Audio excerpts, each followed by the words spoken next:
Hello and good morning everyone. Welcome to Sindhuja's Daily Current Affairs series, where today we will be discussing some of the hit list areas from the editorial session. So as of now, we haven't dealt with editorial sessions in my channel. So probably this might be the first start off of this particular session.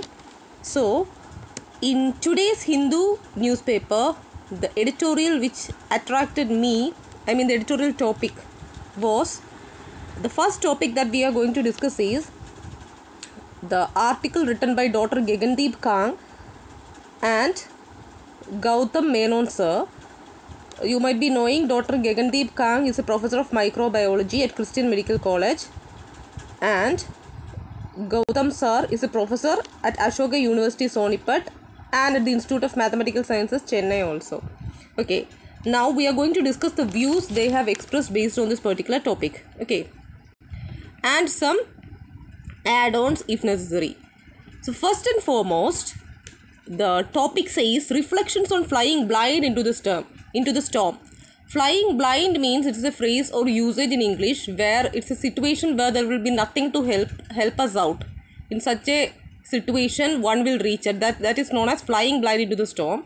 Now basically this article is all about the lack of public data on the pandemic with regard to clinical practice. Okay.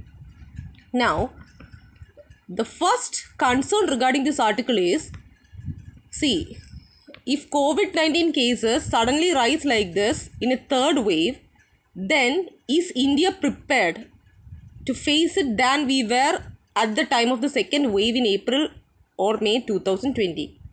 Okay. Now, the Omicron cases in Denmark are rising steeply. Now, based on this particular article, there are two sides. Like, for example, there are some positives and there are some negatives. Okay. The positives when we discuss is that the extreme shortages of oxygen that we saw in the 6 months is not a feature hopeful about regarding third wave. But that we have now vaccinated more than 50% of the adult population, and both doses of vaccine, about 85% have received 1 or 2 doses. Thus, the vaccines for the 12-year to 18-year-old population as well as booster shots for frontline healthcare workers and those above 60 years are being discussed currently in this particular scenario. So, if implemented, these will certainly protect those currently most vulnerable based on booster and variant data elsewhere. Now, we are having more vaccine doses in May 2021 and the potential for oral antiviral therapy will be increased in the near future.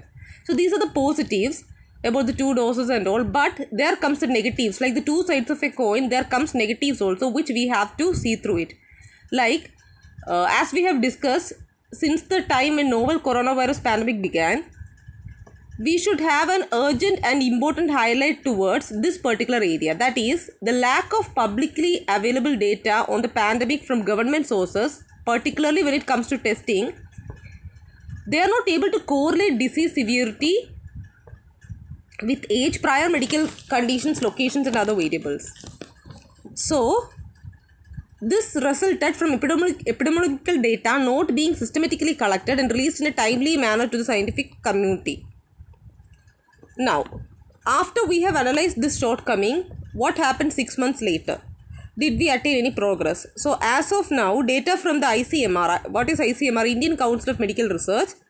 Now, as you know, a few points about this. This ICMR is India's premier medical research agency, which remains inaccessible. And the National Center for Disease Control, NCDC, they has not responded also. The COVID data, most of you might be knowing. COVID data, what is COVID data? The COVID data involves the government web portal for COVID-19 vaccination registration. Now, it contains valuable information. But beyond the real-time data on vaccine delivery by doses, it is of little value for future planning and prediction unless it gets connected with areas regarding testing data and clinical information at the level of individuals. So, here data is very important as far as this particular area is concerned. Now, with information about testing and vaccination status, we can compute the probability of a vaccine breaking through event by checking to see whether the positive test happened after the first but before the second dose of vaccine, or it could be after the second dose. The relative efficacy of such single vaccine doses at preventing disease could be deprived. For this, we have to examine symptoms reported after a vaccine breakthrough event. Thereby, we could understand the extent to which vaccines reduce disease severity.